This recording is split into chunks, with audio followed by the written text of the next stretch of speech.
জুলাই গণঅভ্যুত্থানে সংগঠিত মানবতাবিরোধী অপরাধের মামলায় ক্ষমতাচ্যুত সাবেক প্রধানমন্ত্রী শেখ হাসিনার মৃত্যুদণ্ডের রায়ের প্রতিক্রিয়া জানিয়েছেন জাতিসংঘের মানবাধিকার বিষয়ক হাই কমিশনার কার্যালয়।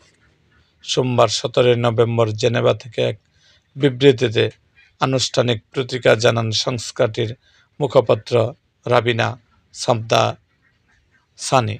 তিনি বলেন, ঢাকায় আজ আন্তর্জাতিক অপরাধ ট্রাইব্যুনাল বাংলাদেশের সাবেক প্রধানমন্ত্রী শেখ হাসিনা এবং সাবেক স্বরাষ্ট্রমন্ত্রী আসাদুজ্জামান খান কামালের বিরুদ্ধে মানবতাবিরোধী অপরাধের মামলায় রায় দিয়েছেন। এটি গত বছরের বিক্ষোভ দমনের সময় সংঘটিত গুরুতর অধিকার লঙ্ঘনের শিকারদের জন্য একটি গুরুত্বপূর্ণ মুহূর্ত। তিনি আরও বলেন, 2025 সালের ফেব্রুয়ারিতে আমাদের অনুসন্ধানমূলক প্রতিবেদন প্রকাশের পর থেকে আমরা বারবার দাবি জানিয়ে এসেছি যে নির্দেশনা নেতৃত্বের অবস্থানে থাকা ব্যক্তি সহ সব দোষীর আন্তর্জাতিক মানদণ্ড অনুযায়ী জবাবদিহির মুখোমুখি করা হোক। পাশাপাশি আমরা দাবি করেছি ভুক্তভোগীদের যেন কার্যকর প্রতিকার ও ক্ষতিপূরণ পাওয়ার সুযোগ নিশ্চিত করা হয়।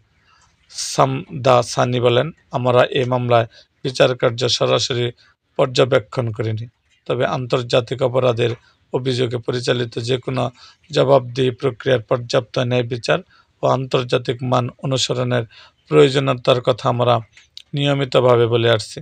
বিশেষত এই ক্ষেত্রে বিচার দোষী অনুপস্থিতিতে অনুষ্ঠিত হয়েছে এবং মৃত্যুদণ্ড দেওয়া হয়েছে। এ পরিস্থিতিতে আন্তর্জাতিক মানদণ্ড আরও বেশি গুরুত্বপূর্ণ। তিনি আরও বলেন, আমরা মৃত্যুদণ্ডাদেশের বিষয়টি দুঃখের সঙ্গে উল্লেখ করছি। আমরা সবসময় পরিস্থিতিতে মৃত্যুদণ্ডের বিরোধিতা করি। রায়ের পর সংশ্লিষ্ট সব পক্ষকে সংযত আচরণ করার আহ্বান জানিয়েছে সামদাসানি। বলেন, জাতিসংঘের মানবাধিকার বিষয়ক হাই কমিশনার ভলকার টুর্ক আশা প্রকাশ করেছেন যে বাংলাদেশের সত্য উদ্ঘাটন, ক্ষতিপূরণ এবং ন্যায় বিচারের একটি সমন্বিত প্রক্রিয়ার মধ্যে দিয়ে এগিয়ে যাবে। এর মধ্যে আন্তর্জাতিক মানদণ্ড সম্পদ, অর্থবহ ও রূপান্তরমূলক নিরাপত্তা খাত সংস্কার থাকা উচিত, যাতে এসব লঙ্ঘন ও নির্যাতন পুনরায় না ঘটে। এ কাজে বাংলাদেশ সরকার ও জনগণকে সহযোগিতা করতে হাই কমিশনের কার্যালয় সদা প্রস্তুত।